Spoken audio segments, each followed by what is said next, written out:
Have a blessed Palm Sunday to everyone. So யாவருக்கும் ஆசீர்வாதமான குருத்தலை ஞாயிறை நான் அறிவித்துக் கொள்கிறேன். ஸோ கொண்டு வருகிறேன். ஸோ அப்படியாக இந்த நாளிலே நாம் குருத்தலை ஞாயிறை அனுசரிக்கின்றோம். ஆண்டவர் நம்மோடு இருக்கின்றார், நம்மோடு பேசுகிற தேவனாக இருக்கிறார். வாருங்கள் நாம் வாசித்த பகுதியை எடுத்துக்கொள்வோம். மார்க்கு எழுதின சுவிசேஷத்திலே 11ஆம் அதிகாரம் வசனம் 10 படி நாம் பார்க்க இருக்கின்றோம். 1 to 10 வரைக்கும் நாம் பார்க்க இருக்கின்றோம். அதுக்கு முன்பாக பாருங்கள், கண்களை மூடி நாம் ஜெபிப்போம். அதிகமாக நேசிக்கின்ற எங்கள் ஆண்டவரை, அருமையான குருத்தலை ஞாயிறு ஆராதனைக்காக நன்றி செலுத்துகிறோம். விசேஷமாக இந்த வேலையில் உங்களுடைய வார்த்தையை நாங்கள் கேட்க இருக்கின்றோம். ஆண்டவர் நீர் எங்கள் யாவரோடும் பேசும்படியாக எங்கள் தாழ்த்தி ஒப்புக் கொடுக்கிறோம். அடியனை தாழ்த்துகிறேன். அடியின் மூலமாக ஆண்டவர் நீர் பேசும்படியாக என்ன இந்த நாளிலே எங்களுக்கு வைத்திருக்கிறீர்கள் அறிந்து கொள்ளும்படியாக நாங்கள் ஒப்புக் கொடுக்கிறோம். எங்கள் சிந்தையும் செவிகளையும் திறந்து வைக்கிறோம். ஆண்டவர் மனத்தையும் திறந்து வைக்கிறோம். நீர் பேசும்படியாக எல்லா தடைகளும் எடுத்து போடுங்க ராஜா. உமக்கு துதிக்கான மகிமை செலுத்தி இயேசு கிறிஸ்துவின் நாமத்தில் ஜெபிக்கிறோம். ஆமென். அல்லேலூயா. ஓகே, பாம் சண்டே, இந்த குருத்தலை ஞாயிறிலே நடந்தது என்ன? சில்ட்ரன்ஸ், இன்னைக்கு தான் நம்ம சண்டே ஸ்கூலில் கதைகளை கேட்டோம். ஸோ ஆண்டவர் எப்படி இயேசு கிறிஸ்து எருசலேமுக்குள்ளாக வந்தார்? எப்படி வந்தார்? சண்டே ஸ்கூல் பிள்ளைங்க சொல்லுவாங்க பார்த்தேன். ஸோ பிள்ளைங்க வைக்கப்படுறாங்க, பயப்படுறாங்கன்னு நினைக்கிறேன். ஓகேயா? Okay, donkey. So is use donkey to came into Jerusalem.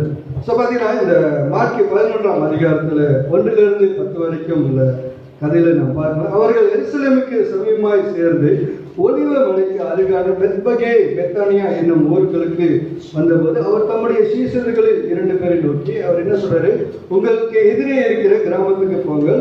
அதில் பிரவேசித்த உடனே மனுஷர் ஒருவரும் ஒரு கால் வேறியிராத ஒரு கழுதை குட்டி கட்டியிருக்க காண்பீர்கள்.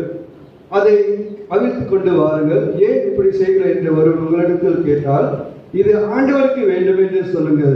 உடனே அதை இவ்விடத்துக்கு அனுப்பிவிடுவான் என்று சொல்லி அவர்களை அனுப்பினார். ஆமென். ஸோ அப்படியாக 3வது வசனம் வரைக்கும் நம்ம பார்ப்போம். ஸோ அதில் என்ன நடக்குது? பெத்பகேலிருந்து பெத்தனியா என்ற நாடுகள் வழியாக ஆண்டவர் வரும்பொழுது இன்னும் 2 மைல் தூரத்தில் இருக்கிற எருசலேமுக்குள்ளாக ஏன் ஆண்டவர் இயேசு கிறிஸ்து இந்த கழுதை மேலே வர வேண்டும்? வாய் அவ்வளவு தூரம் நடந்து வந்தாச்சு, இப்போ மட்டும் என்ன விசேஷம்? Why? Because it's a fulfillment of the prophecy.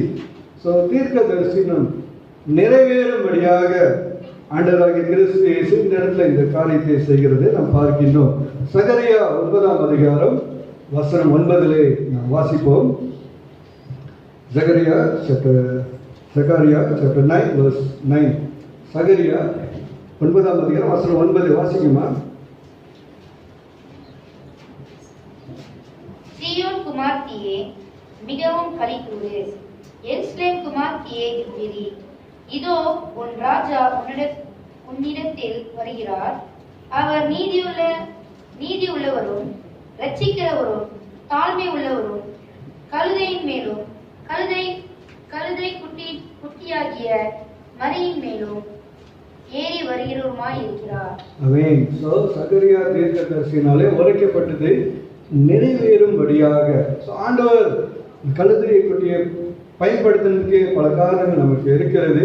But it's the fulfilment of the prophecy of Zechariah. Hallelujah. So அப்படியாக சகரியா தீர்க்கதரிசினால் உரைக்கப்பட்டது நிறைவேறும்படியாக கலிலேயாவிலிருந்து நடந்தே வந்த ஆண்டவர் இன்னும் 2 மைல் உள்ள எருசலேமுக்குள்ளாக இந்த கழுதையின் மேல் வந்தார் என்று நாம் பார்க்கிறோம். ஸோ அப்போ வரும்பொழுது அவருக்கு என்ன செய்தார்கள்? எப்படி அவரை வர வைத்தார்கள்? சாதாரணமாக அவர் வர வைக்கல. ஒரு ராஜா வந்தார், எப்படி நம்ம வர வைப்போம்? So let's say anybody wanted to visit our home or our பார்த்தீங்கன்னா ரோட்டில் கொஞ்சம் அழகாக லைட்லாம் போடுறாங்க, கொஞ்சம் டெக்கரேஷன்லாம் பண்ணுறாங்க, ரோடெல்லாம் சரிப்படுத்துகிறாங்கன்னா ஸோ நம்மளே பேசிக்குவோம், யாரோ எம்பி வராரு போல, இல்லை யாரோ மந்திரி வராங்க. ஸோ படத்துலையும் பார்த்துருக்கோம், நம்ம தேசத்துலையும் பார்த்துருக்கோம். ஸோ அப்படியாக ஸோ அதெல்லாம் ரெடி பண்ணுவாங்க. ஸோ இங்கே இயேசு கிறிஸ்து ஒரு ராஜாவாக எப்படி வராரு? கழுதை மேலே வந்தாலும் அவர் ராஜாவாக வருகிறார் என்று ஜனங்கள் அவர் எப்படி வரவேற்கிறாங்க. அந்த காலத்தில் பார்த்தீங்கன்னா ஸோ ரேட் காப்பீட்லாம் இல்லை. ஸோ இந்த காலத்தின் முறைப்படி பார்த்தா ரேட் காப்பீட் போட்டு நம்ம வரவேற்போம். ஸோ ஆனால் அந்த காலத்தில் அவர்கள் போட்டு இருக்கிற வஸ்திரங்கள், ஸோ இஸ்ரேல் ஜனங்கள் பார்த்தீங்கன்னா இன்றைக்கும் ஸோ மிடில் ஈஸ்ட் பீப்புள் பார்த்தீங்கன்னா அவங்க நீண்ட வஸ்திரங்கள் தான் போட்டிருப்பாங்க. ஸோ எக்ஸ்ட்ரா க்ளோத்ஸ்லாம் மேலே போட்டுருவாங்க. ஸோ அதெல்லாம் கழட்டி அவங்க போடுறாங்க. ஸோ அதெல்லாம் போட்டு அவர் வரவேற்கிறாங்க. தொடர்ந்து மரக்கிளைகளையும் விரித்தார்கள் என்று பார்க்கிறோம். ஸோ அந்த வேளையில் ஆண்டவர் வரும்பொழுது இந்த கழுதை மேலே அவர் என்ன சொல்லி ஆர்ப்பரித்தார்கள்? ஓசனா என்று சொல்லி, கர்த்தருடைய நாமத்தினாலே வருகிறவர் ஓசனா என்று சொல்லி, சோசரிக்கப்பட்டவர் என்று சொல்லி ஓசனா என்று சொல்லி ஆர்ப்பரித்தார்கள் என்று நாம் பார்க்கின்றோம். ஸோ இதுதான் நடந்த சம்பவம் அந்த இடத்துல. பட் ஆண்டவர் அந்த இடத்துல வந்து கொண்டே இருக்கிறார். ஸோ எப்படி வர்றாரு? ஸோ அவர் என்ன சொல்றாரு? 2 பேர்கிட்ட ஸோ அவங்க சீசத்தை சொல்லி ஒருவரும் ஏறியிராத அந்த கழுதை குட்டியை காண்பீர்கள், அது போயிட்டு எடுத்துவாங்க. அது யாருக்கு சொன்னால் அவங்க ஏன்னு கேட்டாக்கா ஆண்டவருக்கு வேண்டும் என்று சொல்லுங்கள் என்று சொல்லி உத்தரவு சொல்லி அனுப்புகிறார். ஸோ அதே மாதிரி அவங்க கட்டி எடுத்து வரும்பொழுது, அதை கட்டவிழ்த்து எடுத்து வரும் பொழுது ஸோ அதே மாதிரி கற்பித்தபடி அவர்களுக்கு உத்தரவு சொன்னார்கள். அப்பொழுது அவர்களை போக விட்டார்கள். அவர்கள் அந்த குட்டியை இயேசுவிற்கு கொண்டு வந்து அதன் மேல் தங்கள் வஸ்திரங்களை போட்டார்கள். அவர் அதன் மேல் ஏறி போனார். அநேகர் தங்கள் வஸ்திரங்களை வழியிலே விரித்தார்கள். வேறு சில மரக்கிளைகளை பறித்து வழியிலே பரப்பினார்கள்.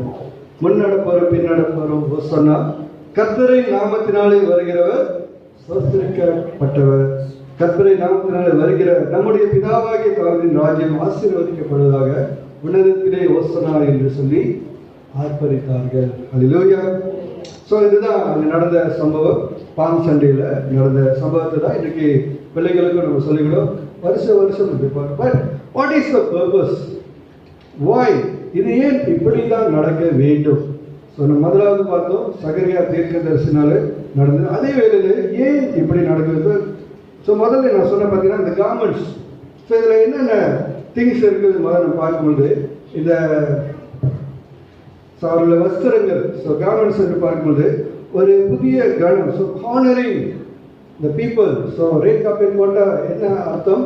அவங்கள கனப்படுத்துகிறோம், அவங்கள வந்து மதிப்புக்குள்ளானவர்கள், ஒரு விஐபி.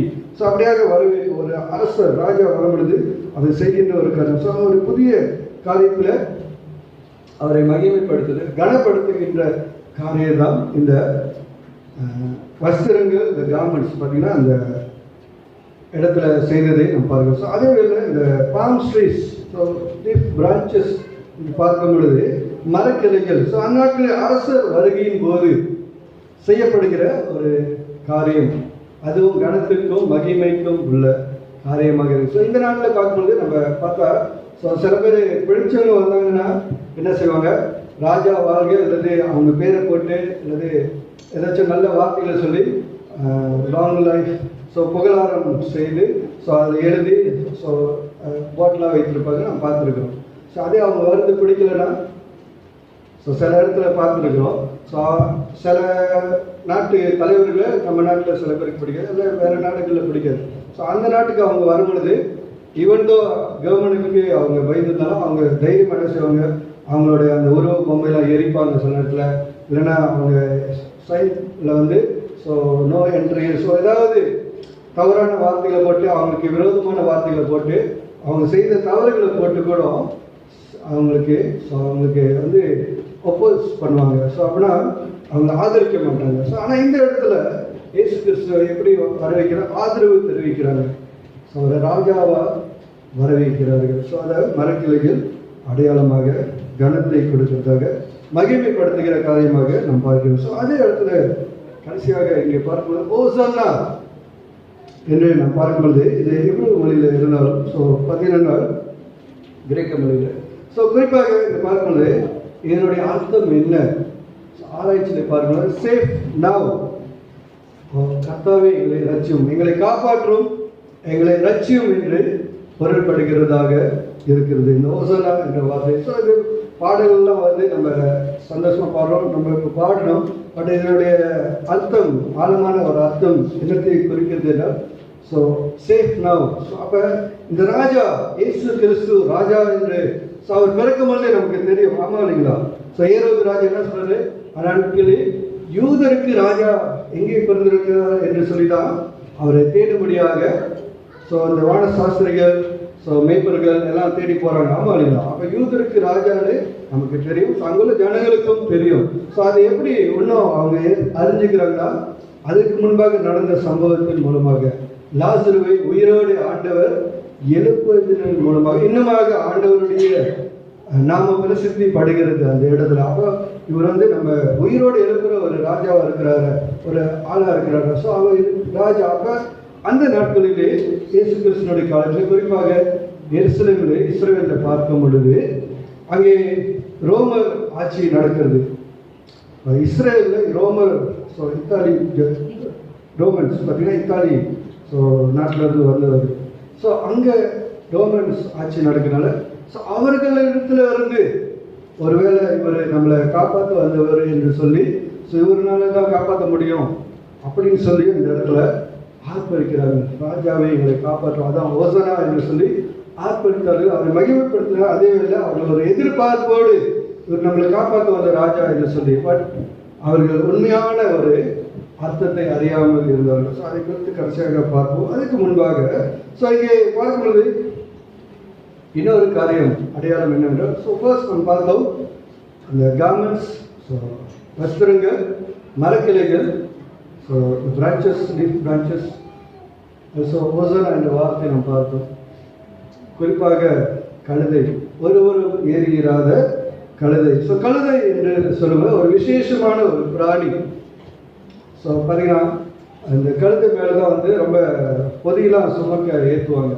ஸோ எப்பொழுதும் அந்த கழுதை ரொம்ப விசேஷமாக பயன்படுத்தலைனாலும் பட் அது யூஸ்ஃபுல்லான ஒரு கழுதையாக இருக்கும். அது வைத்திருந்தாங்கன்னா அதை சும்மா வச்சிருக்க மாட்டாங்க, இல்லாட்டியா பிரயோஜனம் இல்லையா.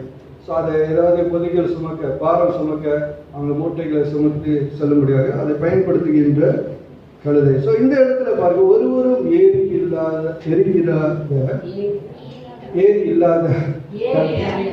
இராத ஸோ அப்படியாக அந்த கழுதையை ஆண்டவர் கொண்டு வர சொல்றாரு அந்த இடத்துல. ஸோ அப்படியாக அது என்ன அர்த்தம்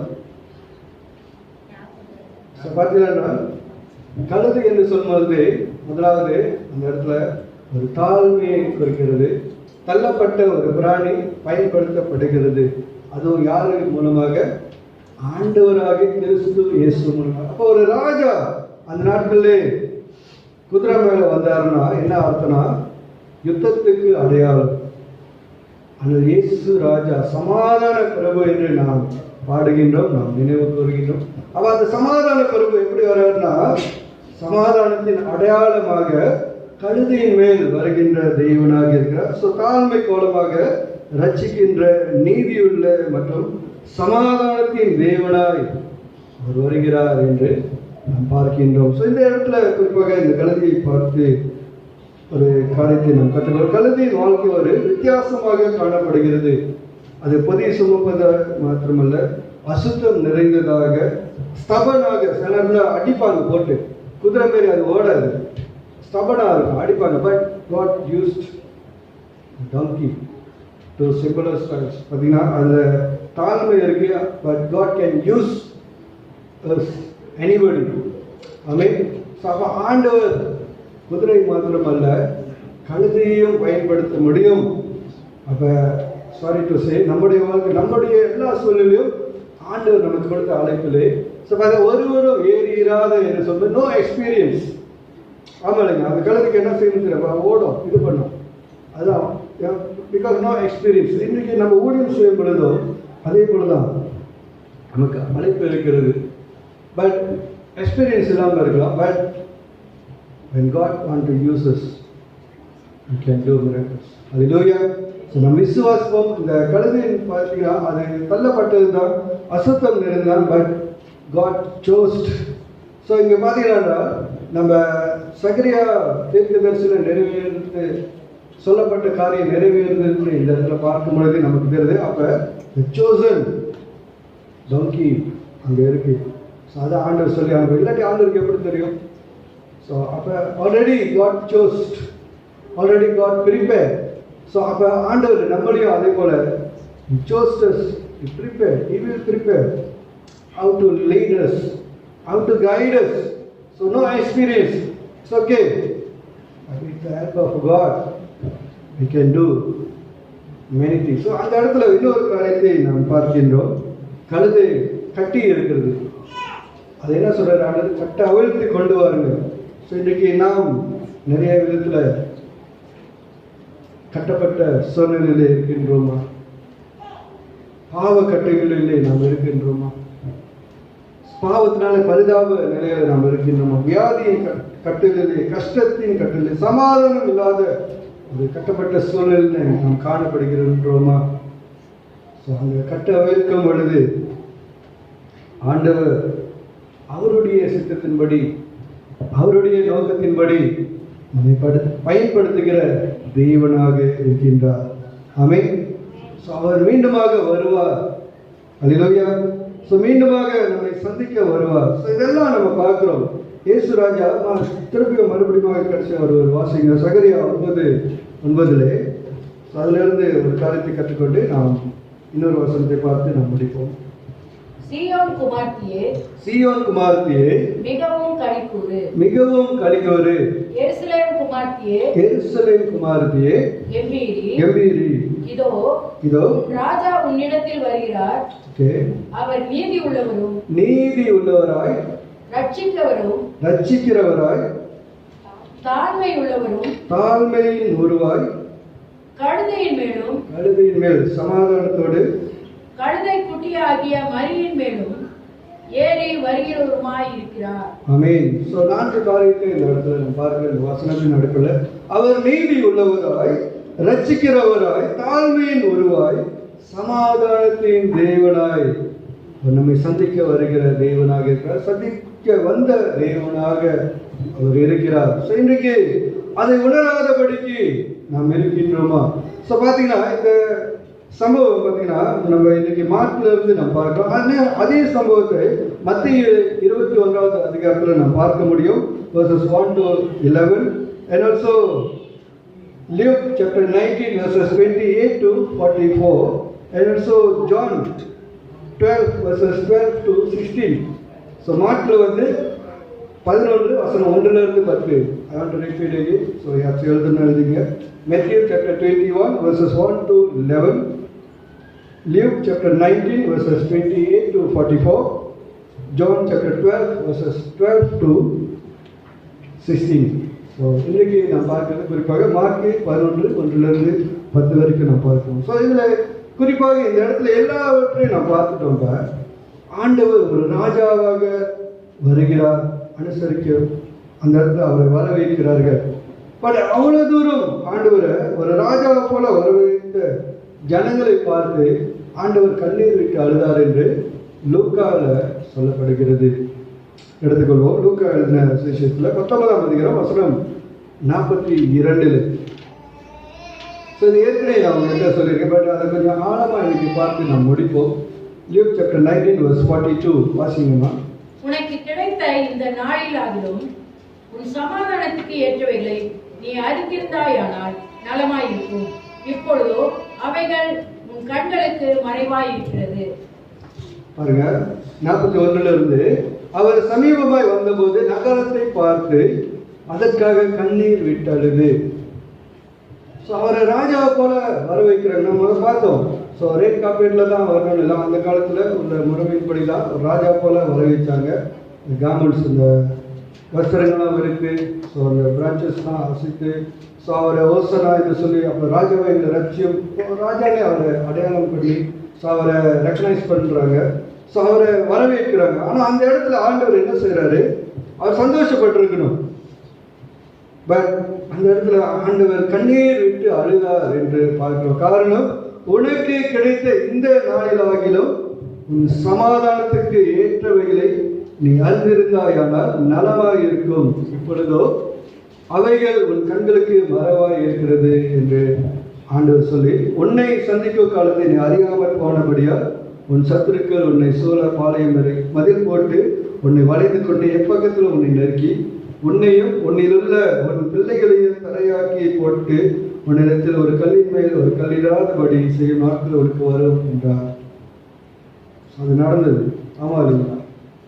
சரி, எருசலேம் ஆலயத்தை அப்படித்தான் ஒரு கல் இல்லாமல் ஒரு கல்லை ஒருவருக்கெல்லாம் எடுத்தாங்க. ஏன்னா உள்ளுக்கு என்ன இருந்துச்சு, அங்கே இருக்கிறதுனால அப்படி தான் அதை உடைச்சாங்க. ஸோ பார்த்தீங்கன்னா ஆண்டவர் அந்த இடத்துல ராஜாவை போல வருகிறார். பட் உண்மையான நோக்கத்தை அங்குள்ள ஜனங்கள், சுற்றி இருந்த ஜனங்கள் கோஷமிட்டார்கள், அவரை மகிமைப்படுத்தினார்கள், அவரை கனப்படுத்தினார்கள். ஆனால் அவர் வந்த நோக்கத்தை, உண்மையான நோக்கத்தை அறியவில்லை. அதனால ஆண்டவர் கண்ணீர் விட்டு அழுகிறார். ஸோ இன்றைக்கு நம்முடைய சூழ்நிலை அவ்வாறாக இருக்கிறதா? 2000 வருடங்களுக்கு பிறகும் we have to ask ourselves. நம்மை நாமே அறிந்து கேட்க வேண்டும், சோதித்து பார்க்க வேண்டும். அன்று இயேசுவின் இந்த வெற்றி அல்லது சமாதான வருகை அந்த சமாதானத்தை கொடுக்க வந்ததாக ஜனங்கள் உண்மையான உலகம் பெறாத சமாதானத்தை பெற்றுக்கொள்ளணும், ரட்சிப்பை பெற்றுக்கொள்ளணும் என்று அவர்கள் உணராது இருந்தார்கள். இன்றைக்கும் அதே சூழ்நிலையில் நாம் காணப்படுகிறோமா? நம்முடைய வாழ்க்கை காணப்படுகிறதா? மாணவர்களே, இன்னைக்கு நாம் ஒப்பு கொடுப்போம். இந்த சமாதானத்தை நாம் பெற்றுக்கொள்ள முடிய காரணம், இன்றைக்கு ஆண்டவர் வந்ததை நமக்கு சமாதானம் கொடுக்கும்படியாக, சமாதானத்தின் வருகையாக நாம் பார்க்கும் பொழுது He came to give us the peace that world cannot give. This world. So எவ்வளோ நம்ம காசு கொடுத்தாலும் அது கிடைக்காது. கோடி கோடியாக லட்சமாக நம்ம கொடுத்தாலும் அந்த சமாதானம் வருது. ஆனால் ஆண்டவரை விசுவாசிக்கும் பொழுது, அவருக்கு கீழ்ப்படியும் பொழுது, அவருடைய நோக்கத்தை அறிந்து நாம் வாழும் பொழுது அந்த சமாதானத்தை நாம் பெற்றுக்கொள்ள முடியும். அல்லேலூயா. ஸோ சகரியாவில் நாம் பார்த்தபடி அவர் நீதியுடன் நாம் வாழ வேண்டும் என்று விரும்புகிறார். ரட்சிப்பை பெற்று நாம் வாழ வேண்டும் என்று ஆண்டவர் விரும்புகிறார். தாழ்மையுடன் நாமும் வாழ வேண்டும் என்று ஆண்டவர் விரும்புகிறார். சமாதானத்துடன் அவருக்காக நாம் வாழ வேண்டும் என்று ஆண்டவர் விரும்புகிறார். அல்லேலூயா. So live the life of God for the purpose that He created us. So அவர் நம்மை சிருஷ்டித்த நோக்கத்தை நாம் உணர்ந்து அறிந்து இந்த நாளிலே, குறிப்பாக இந்த குருத்தலை ஞாயிறிலே நாம் ஒப்பு கொடுப்போம். ஆண்டவருடைய 2ஆம் வருகை சமீபமாக இருக்கிறது. நாம் உணர்வோம். அவர் மீண்டுமாக நமக்காக வருகின்ற தேவனாக இருக்கிறார். அதே ரட்சிப்பை கர்த்தர் வைத்திருக்கிறார். ஸோ அது இலவசமாக நமக்கு கொடுக்கப்பட்ட ரட்சிப்பு.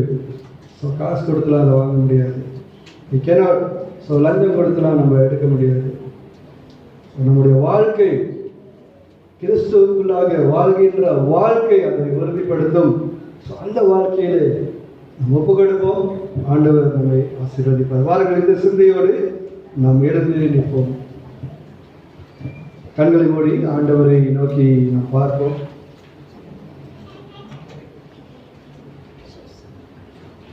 We are very happy to sing Hosanna on this day. Carry the palms, cross and sing happily. It's good. But are we ready to know the purpose of this day? இஸ்ரவேல் ஜனங்கள் 2000 வருடங்கள் முன்பு பார்க்கும் பொழுது அவர்கள் அறியவில்லை என்று ஆண்டவர் கண்ணீர் விட்டு அழுதார். இன்னைக்கு என் மகனே அதை உணர்ந்துக்கொள் என்று சொல்லி நமக்காக கண்ணீர் வடித்துக் கொண்டிருக்கிறார். நாம் தூரமாக சென்று கொண்டிருக்கின்றோமா? நம்முடைய வாழ்க்கை தூரமாக சென்று கொண்டிருக்கிறது ஆண்டவரை விட்டு. ஆண்டவரினாலே கழுதையின் மேல் நமக்காக சமாதானத்தை கொடுக்க வந்த தேவனாக இருக்கிறார். அந்த சமாதானத்தை பெற்றுக்கொள்ளும்படியாக ஜெபிப்போம். என்னை நேசிக்கின்ற அருமை நிறைந்த அன்பு நிறைந்த சமாதானத்தின் ஆண்டவரை அப்பாவுக்கு நன்றி செலுத்துகிறோம். உம்மை துதிக்கிறோம் ஆண்டவரே. அப்பா, இந்த நாளிலே நாங்கள் விசுவாசிக்கின்றோம். எங்கள் சமாதான கர்த்தர் நீர் மாத்திரம் என்று நாங்கள் விசுவாசிக்கின்றோம். எங்கள் வாழ்க்கையிலே எந்த சூழ்நிலைகள் இருந்தாலும் ஆண்டவர் நீர் இருக்கும் பொழுது, சமாதானம் காணப்படும் பொழுது, ஆண்டவர் அந்த சமாதானத்தை கொடுக்க வந்த தெய்வம் என்று நாங்கள் பார்க்கின்றோம். அந்த சமாதானம் காணப்பட நாங்கள் ஒப்புக் கொடுக்கிறோம். அந்த சமாதானத்தை நாங்கள் பெற்றுக்கொள்ள ஒப்புக் கொடுக்கிறோம். கர்த்தர் எங்களை வழி நடத்துவீராக, கர்த்தர் எங்களை பயன்படுத்துவீராக. அப்பா, இதோ எருசலேமிலே பார்க்கும் பொழுது அநேக ஜனங்கள் ஆண்டவரை உம்மை வரவேற்றார்கள். ஆனால் அதே ஜனங்கள் மறுவாரம் உம்மை சிலுவையில் அடிக்கப்படியாக ஒப்புக் கொடுத்தார்கள். அப்படி நாங்கள் இல்லாதபடிக்கு சமாதானத்தின் தேவனை நாங்கள் எப்பொழுதும் மகிமைப்படுத்தபடியாக ரட்சிப்பை நாங்கள் பெற்றுக்கொள்ளும்படியாக தாழ்த்துகிறோம், மாத்திரம் உயர்த்துகிறோம். நீர் இல்லாத வாழ்க்கை அது வெறுமை ஆண்டவரே. நீர் இல்லாத வாழ்க்கை அது ஒன்றுமில்லை சுவாமி. அந்த கழுதை இன்றைக்கு பெருமையாக சொல்லியிருக்கலாம், ஆண்டவர் மேல வந்தாரு. ஆனால் மறுநாளிலே பார்க்கும் பொழுது அப்பா அந்த கழுதை யாரும் நினைவு கூறவில்லை. காரணம், ஆண்டவர் அங்கே இல்லை. அப்படி எங்கள் வாழ்க்கை இருக்கக்கூடாது. ஆண்டவரோடு நாங்கள் எப்பொழுதும் இருக்க ஒப்பு கொடுக்கிறோம். ஆண்டவர் நீர் கனப்படுத்துவீர் என்று விசுவாசம். மகிமைப்படுத்தும் ஆண்டவர் நாம மகிமைப்படணும். அப்பா நாங்கள் உண்மை மகிமைப்படுத்தணும். உங்களுக்கு துதிக்கான மகிமை செலுத்தி எங்கள் இரட்சகரும் எங்கள் மீட்பருமாகிய எங்கள் இயேசு கிறிஸ்துவின் நாமத்திலே ஜெபிக்கிறோம். ஆமென், ஆமென்.